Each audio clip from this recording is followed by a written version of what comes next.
Good evening, ladies and gentlemen, and welcome to this Chaos TV cast of this lovely tournament. My name is Henning Eklund, and together with me is my lovely co-caster. Hi, I'm Spuddington, and you may remember me from... No, okay, right. I got some slight issues to note, by the way, guys. I'm going to be casting from the stream for Champion Select and possibly the game as well, due to some tournament realm issues that I'm personally having at the moment. But regardless, this is the Riot Turkey International Invitational Tournament. This is ESC Gaming versus Cloud9 Eclipse. Absolutely, and we can go here straight into the picks and bans. It's going extremely quickly because this is a remade lobby. So, just a quick rundown of the picks here. It looks like we're going to have somewhat of a hard engaged composition here for ESC with both Malphite and Vi in it, versus somewhat of, I guess, late game comp from C9EU. Or what do you think? Well, at present, I can't actually see the picks because I'm casting from the stream. Oh, absolutely. I'm really sorry about that. Okay, so yeah, Malphite, Vi, Ryze, Lucian, and Thresh for ESC, while we do have Jax, Lee Sin, Ahri, Caitlyn, and Zyra for Cloud9 EU. So the Caitlyn for Yanan, very much of a signature champion there for him, as well as the Zyra in the bottom lane, gonna be very annoying, harassing lane there, versus the somewhat hard engage we do have from the wife steal lane of Lucian, Thresh. Do you have any thoughts on that lane? It's going to be actually quite a difficult lane for Lucian and Thresh, because typically what you see from a Thresh lane, they like to get up close, they like to use some auto-attack harass to get some harass down, and then they can kind of try and zone you into a position where they can get the death sentence, or they can set up a gank for their jungler. Problem's going to be against Zyra is she can really punish that kind of movement, that aggressive moving up within the minions hard by throwing down some plants and throwing down the root to get you kind of trapped in place and take a lot of harass from Caitlyn. Yeah, absolutely, and we do have quite a cool Zyra mechanic as well, as you can block skill shots with your plant. So if you're really quick, you can perhaps block a Thresh hook with your plant. Anyway, the solo lanes for ESC are really interesting because we do have in the mid lane a Ryze with Ghost Flash as some of the spells, and in the top lane it's a Malphite with Flash Teleport. So very interesting. No ignites there in the solo lanes. No. Typically that's what you would expect to see from a Ryze anyway. He doesn't... You can run ignite if you're in a lane like a Renekton lane where it actually does come down to early kills as to who ends up coming out on top. But a Ryze lane, typically what you want to do is you want to farm, you want to get your tier, you want to get your catalyst, you want to get your Rod of Ages, and then maybe you start thinking about fighting. And running Ghost Flash is going to make him much more maneuverable in team fights. Absolutely, Ryze is very reliant on that move speed. I would not be surprised at all if he's running move speed quints as well. Anyway, on the Cloud9 side there in the mid lane and the jungle, we do have Ahri and Lee Sin. So a lot of playmaking potential there for Cloud9 EU. And we do have Ku on Lee Sin, somewhat of a signature champion there as well, I would say, as Ku have been showing some really scary play on that champion previously. Yeah, we saw him last time in the Challenger Series finals, and he was just unbelievable on the one game where he was allowed to play Lee Sin. But he did show himself to be pretty versatile too. Kha'Zix being banned out this time, though, it seems that's actually kind of one of the problems when you're dealing with a guy like Ku, is because you can ban out Kha'Zix, and then if you like ban out Evelynn, and then you ban out Lee Sin as well, then you've used all your bans, and suddenly the rest of their team is free to pick literally whatever they want. Anyway, we are into the game here as it has just begun. We do have on the purple, or on the red side, it's Cloud9 EU, or Cloud9 Eclipse is the name actually. And on the blue side, it is ESC Gaming. And it looks like Cloud9 is moving aggressively at level 1. Might actually be able to catch out the AD carry Broke here in the Tri-Brush. If Zyra could land a root, no, Broke is getting away without any trouble. And it looks like C9 EU, the C9 Eclipse are just going back after that quick attempt at an invade. We do have, as I said, Malphite with a teleport in the top lane versus Odoamne's Jax with the ignite. So quite an interesting lane there, as Malphite is usually considered somewhat of a counter against Jax with his attack speed slow. Do you have any thoughts on that? It certainly used to be a very traditional matchup. You pick Malphite against Jax, but it's also worth noting that these days Jax has been nerfed quite a bit less than Malphite has been over the course of his time. And Malphite with teleport is not going to have a lot of kill potential. Also, there's one other thing, which is that Jaxes have both an auto-attack reset and the ability to kind of stack their damage up. So you'll do the two hits on the minions, then you jump to Malphite, hit him with the auto, which has the third hit in power, and then you reset which ignores the attack speed slow. So you can actually still function in that lane, and it's going to be down to how much of an influence Malphite has in team fights when those roll around. Absolutely, and we do see maybe some sort of shenanigans here as ESC is moving offensively onto the red buff of Cloud9 Eclipse. Here comes Malphite, Thresh and Lucian going in, and Ku and Odoamne have to get out of there. This is probably going to be a red buff for ESC as slowing down Ku considerably in the jungle here. Or are they going to go for it? It looks like they are both warding, and they are really using a lot of Ku's time here as Caruso on Vi is actually taking their own red buff, but no, they are pulling away, and Ku will be able to secure that red buff, but was significantly slowed there. And we do also have the lane swap for ESC going with Lucian and Thresh in the top lane. So as you predicted, they do not want to lane against Zyra and Caitlyn. Yeah, that would be a very, very difficult thing to do, but even now, putting Zyra and Caitlyn in the lane is saying we're still going to probably lose the pushing race, because Caitlyn sieges towers very efficiently. Zyra has 575 movement speed, and attack range. I don't know how those two words got mixed up, but has extra attack range, so she can harass towers down a little bit easier, and is very good at zoning away from the tower, and is very good at dealing with people that are trying to gank to stop the pressure. So it's still not exactly an ideal situation. We do see two very interesting dynamics here with the top laners here. We did see Odoamne actually helping out Q in the jungle first with the red buff, and then with the Wraith camp, while we actually saw KXNG's Malphite just to go for the early invade, but then recalled and actually teleported into lane, so he wanted to get there really, really early, but did not get much out of it, as he was quite zoned by Zyra and Caitlyn, but is perhaps going to be able to pick up some farm here under the tower, as Yarnan and Voidal seem to be prioritizing tower damage over harassment onto this Malphite. It's a case where essentially your early game as a top laner in a 2-on-1 scenario, whatever method gets you the most XP is going to be the best method. If you are a reasonably strong character that can duel essentially jungle camps, that can do those solo, that can work out for you. If not, though, you pretty much just have to suck it up and steal from your jungler, or in some cases help with early invades. But here comes some action in the bot lane as Caruso goes in onto Voidal with the double buffs. The level 4 Vi, quite scary, but Voidal gets out of there without any trouble. So it looks like Vi is just alleviating some pressure here on the bottom lane, helping out KXNG, getting some of that experience, while Ku is just counter jungling here and farming up in the jungle. Still level 3 on his Lee Sin though, so was quite set behind by the early invade. You can see in the mid lane here, actually a good amount of farm here on D-Man's Rise, is able to have a 5 CS advantage over the Ahri, and has actually gone with the boots first. What do you think about that? Going with boots essentially says, I'm going to try and dodge stuff. And I think your prediction in Champion Select is probably right. If he's stacking up movement speed as early as possible, he's probably running movement speed quints. He wants to be able to avoid the Ahri charm, avoid the Ahri I have to interrupt Q. you here, as there is some action in the top lane as Ku goes in with his Lee Sin, and these Lee Sin and Jax are going really scary here, but Ku is actually getting turned on here by Broken. We might have first, but here as he is ignited, and Broken flashes for the last auto attack, it's not going to be enough. Ku gets out, but will Odoamne do the same? It's actually going for Ryman Simon right here. It looks like we might have first, but here for the side it's so close, but Broken takes first blood for ESC, so a great advantage there in the 2 versus 2, a very intense fight there, as both Thresh, Lee Sin and Jax went extremely low. Wow, such action here across the map. We did see Vi just helping out a bit with the bottom lane, but has now actually went away and gone for the golems here, as Malphite is going to try to hold it at tower himself, but he's actually getting shanked really low. Has to back up, has his teleport back off cooldown pretty soon though. So yeah, a lot of things happening across the map. We do see double Doran's Blade is the choice of build for Jax here in the 1 versus 2. What do you think of this? Not something I would have expected.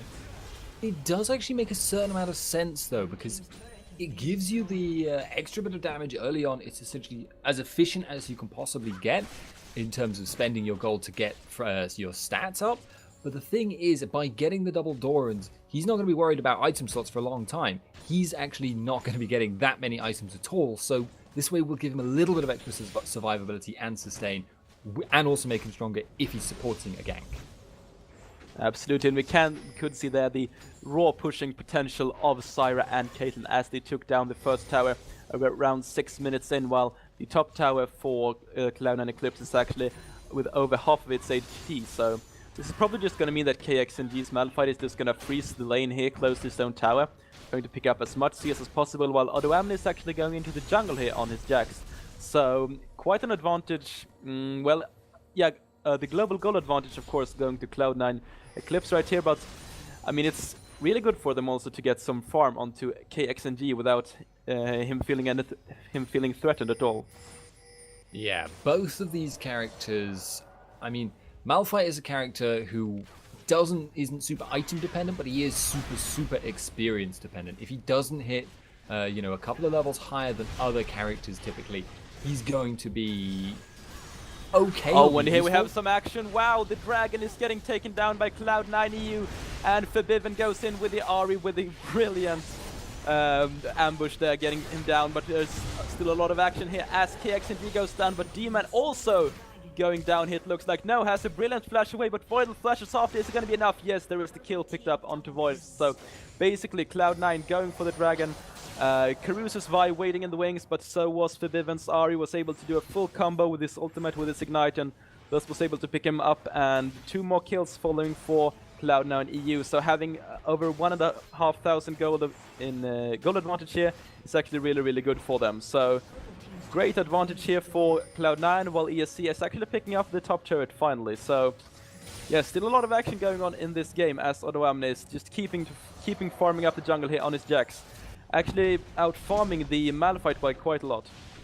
It's what we actually see quite often from Cloud9 Eclipse compared to other challenger teams. They have really strong individually skilled players, and you can see that very often in their CS totals. Even if they don't necessarily come out with a massive advantage, they'll be just that little bit ahead right out of the early game, even if Ku doesn't get anything done.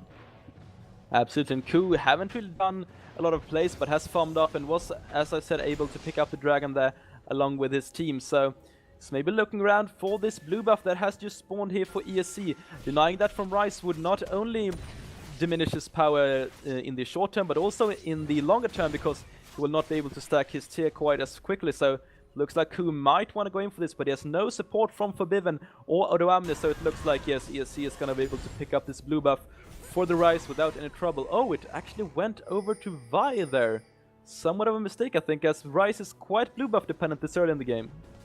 Yeah, as time goes by, he will sort of outgrow the need for it, but in the early game, it obviously speeds up your tier farm. It means you don't have to worry about using all your abilities to clear all the time. And obviously, cooldown reduction with Ryze sort of scales off of itself. His cooldown reduction makes his cooldowns even shorter, which makes the cooldown reduction from his passive happen more often. Absolutely, Ryze is a very interesting character, and as we mentioned, the movement speed prioritization here from Demon has actually upgraded to the Sorcerer's Shoes very early here in the laning phase. So I'm not surprised with the early boot upgrade, but choosing Sorcerer's Shoes over Mercury's Threads versus someone like Ahri and someone like Jax really goes to show that he prioritizes damage over the sustain, at least early in the game. Yeah, he's never going to have that tenacity, and that could come back to bite him later on in the game, because Ryze is a sustained damage mage. He needs to stay alive for a relatively decent amount of time in these fights, and if he doesn't survive for long, and if Ahri is able to get the charm and lock him down, he'll just be straight up useless. Absolutely, and we do have the lanes actually stabilizing here as the top laners are going to the top lane, and the bot laners are here in the bot lane just farming up.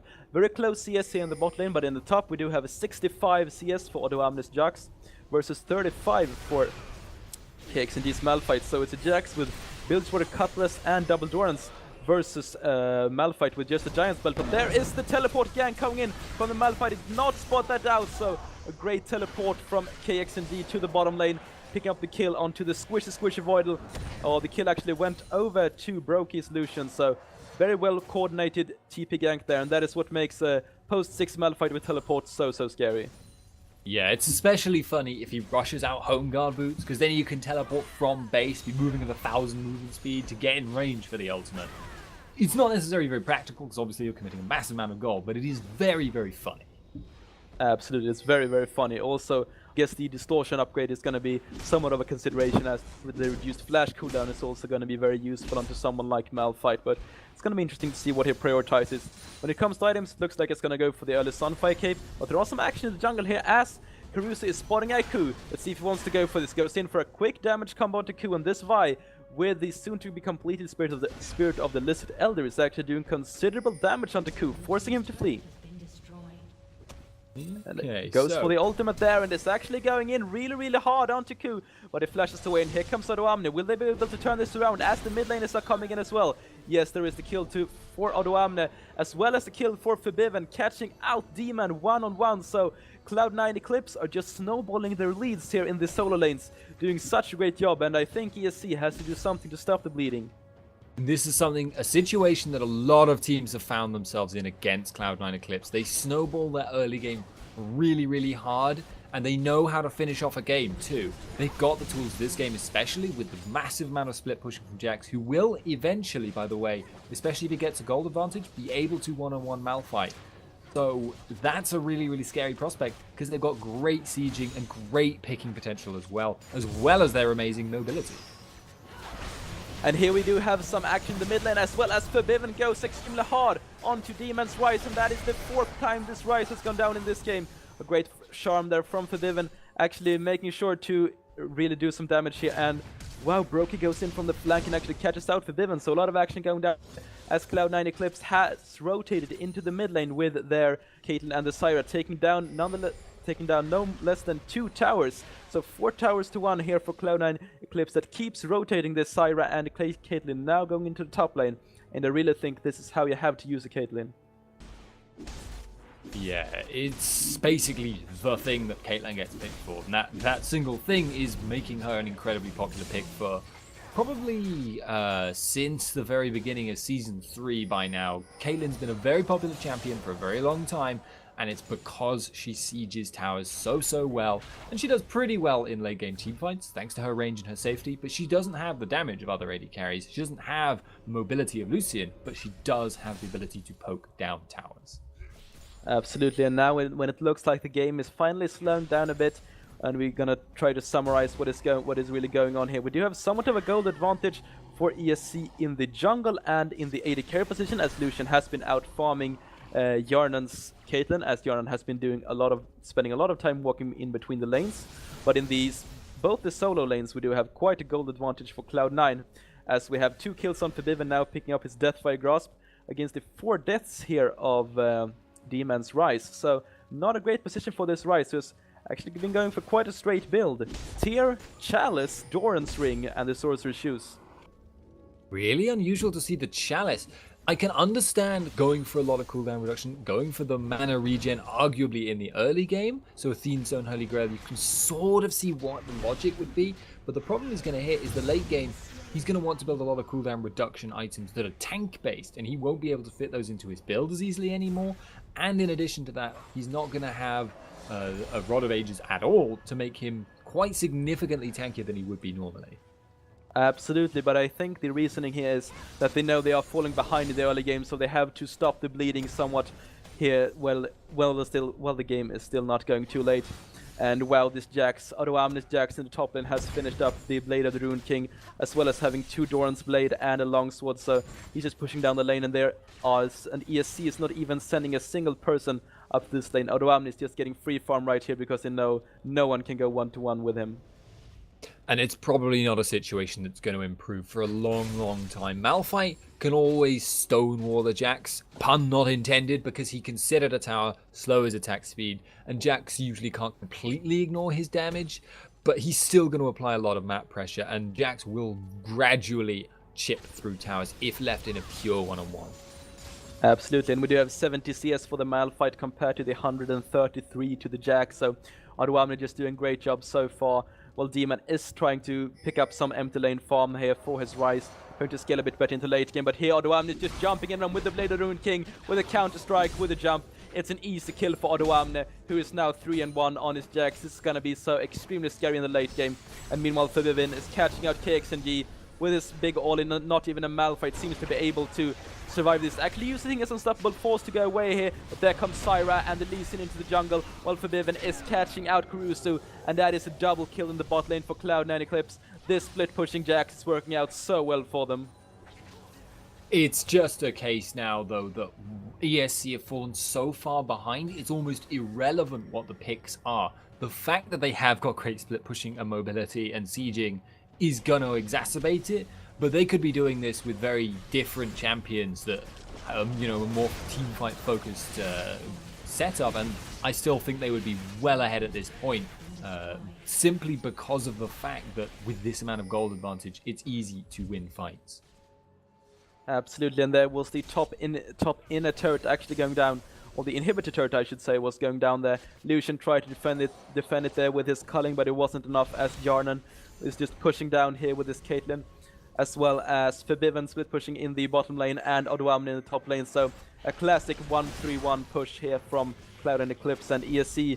They have to, I think they have to pull up some sort of great engage here, which is not at all impossible with a Malphite in the Vi, but I think it has to come soon. Yeah, it's going to be hard for them, but as you say, there is always the possibility. You have a teleport to come in, potentially there from a Malphite, but the flip side of that is that it's just going to be very, very difficult for them to ever get the vision control and get the jump on their opponents. It's just not easy to do in the current situation. And there is actually the dive onto the bot inhibitor turret.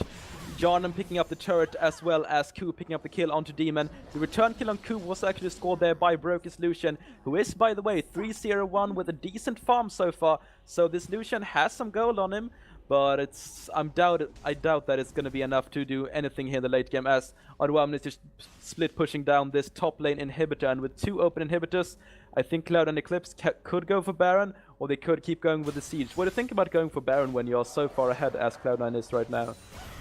Well, when you go for Baron, if you can really genuinely say for certain you're absolutely safe, there's no risk at all, the jungler isn't even going to come near the Baron pit, then fine, take the Baron, it will snowball your lead, it will make it easier to siege, you can end the game even faster and you can completely shut them out. But if there's even a moderate risk, it becomes absolutely not worth it as a play, because at this rate, C9 Eclipse can just close out the game regardless of what they do, so they can just push in and not do the Baron and not take that risk. Absolutely, and we can see here that all the laners of Cloud9, or all the players, are doing so well. We can just take a look at the build, so extremely confident with the Deathfire Grasp into Void Staff for Ahri, as well as Voidal Syra going from the Frost Queen's Claim into actually a needlessly large rod, so just going for the AP there on the Syra. Might want to turn that into a Sunny's Hourglass, but here's some action in the bottom as Forbiven is actually catching out Carusa's Vi. Demon is chasing down there with a Ghosted Rise. It's not going to be enough. Meanwhile, Voidal is actually going to go down here to KXNG, but this means that the 5-man engage from ESC in the bot lane was somewhat good, as they got a 1-for-2, but Jarnan and Odoamne just taking down the base. Meanwhile, one inhibitor is going to go down, and I think they might be able to push for the Nexus turrets here if ESC cannot defend in time. One inhibitor goes down there to Odoamne, and they are now going to rotate into the mid lane there as Jarnan is pushing down with his Phantom Dance and Bloodthirster. They are now shooting down at the second inhibitor, and Odoamne is just going to get this with his immense attack speed here with Jax's passive. So there is 2 inhibitors down for Cloud9. Wow, so great play here. Great rotations from Cloud9. And they are actually forcing their opposing team ESC off this third inhibitor. They might want to go for it here, or here might be the engage from... Oh, well, there's the surrender as 20 minutes come on the clock. So a quick 20-minute game there from Cloud9. Complete domination, I would say. You've got to. You really, really have to. And it's not, especially because ESC is like a new team. I don't believe they've actually been with ESC. I think they've actually sort of had an on and off relationship with the organization. But this lineup is full of very experienced players that we've seen in a number of different teams and that have been together for at least a couple of months now. And yet, C9 Eclipse are probably one of the top 3, and in my view, with Ku, the top EU Challenger team. And so, it's not that, don't think badly of ESC, and they've still got more games to turn it around, but C9 Eclipse are just so dominant at the moment. Absolutely, and we could see that ESC did a good job with their bottom lane as well. I think 0 deaths onto Lucian and Thresh and Sut while getting so dominated, I would say. is no bad at all. I mean, Lucian got some decent items there coming late into the game, but the solo lanes just fell so far behind, and Kuz Lee Sin was able to create so much pressure on the map, as well as Adwamnis Jax just farming up for that entire time, and Forbiven's Ari was really scary. So it's going to be interesting to see what's going to happen here in game number 2, what bans are going to come out. Do you think they're going to try to target Ku once more with the Kha'Zix and Evelynn? The simplest and safest way, I feel, of at least somewhat mitigating Ku's power is to ban away Kha'Zix or Lee Sin and pick the other one. Obviously, Lee Sin that's only going to be an option if you have first pick, and it's only going to be an option if you have a player that can play Lee Sin, but it still is an option, and I think they will have the first pick next time, though you can't quote me on that because I wasn't in the lobby, and I'm still not actually sure if my tournament client is going to be up to date for the next game. So we may try and get somebody else in on this one, and sorry if I was a little bit delayed by 3 minutes when I was saying things this time. Yeah, no problems at all. It was great having you here, but I do believe we're gonna go to somewhat of a break here while we are waiting for the lobby for game number 2. So I will see you guys soon.